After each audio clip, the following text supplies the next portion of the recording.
গোপালগঞ্জ সদরের গোপীনাথপুর 10 শয্যা বিশিষ্ট পল্লী স্বাস্থ্য কেন্দ্রটিতে চলছে কেবল নামমাত্র সেবা প্রদান। ইনডোরে চিকিৎসা দেওয়ার মতো নেই কোনো ব্যবস্থা। 2 তলা বিশিষ্ট এই হাসপাতালে নেই একটি শয্যাও। শুধু জ্বর সর্দির চিকিৎসার মধ্যেই সীমাবদ্ধ এখানকার সেবা প্রদান। আশিক জামান অভির রিপোর্ট, জানাচ্ছেন শাশ্বতী সরকার। নামে 10 শয্যা থাকলেও নেই একটি শয্যাও। বর্তমানে প্রতিদিন প্রায় 250 থেকে 300 রোগী চিকিৎসা নিতে আসলেও হাসপাতালটি থেকে দেওয়া হচ্ছে শুধু জ্বর ও সর্দির সেবা।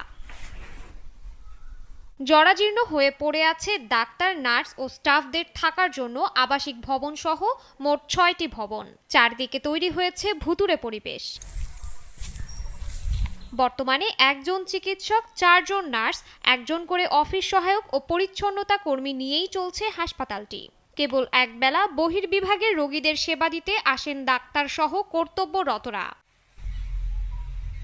স্থানীয়দের অভিযোগ, কর্তৃপক্ষের নজরদারি না থাকা ও রাজনৈতিক অবহেলায় বেহাল অবস্থা হয়েছে এখানকার। এখানে ভবনগুলো ভাঙ্গাচুরা, জ্বালানা এবং যে বিল্ডিং সব কিছু ঝরিয়ে পড়ে যাচ্ছে। বর্তমানে এই হসপিটালে কোনো স্বাস্থ্যসেবা নাই। এক গ্যাসের ওষুধ তাও ঠিকমতো দেয় না। আমরা ভালো চাই যে বাবা আমাকে চিকিৎসা ভালো হয়।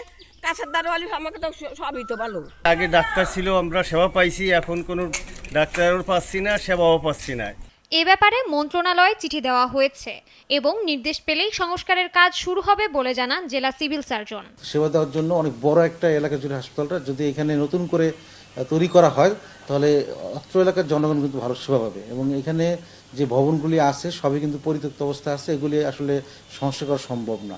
1963 সালে গোপালগঞ্জ সদরে প্রায় 5.5 একর জায়গার উপর নির্মিত হাসপাতালটি সংস্কার করে সব ধরনের চিকিৎসা সেবা নিশ্চিত করা হবে, এমনটাই প্রত্যাশা এলাকাবাসীর। শাশ্বতী সরকার, নাগরিক।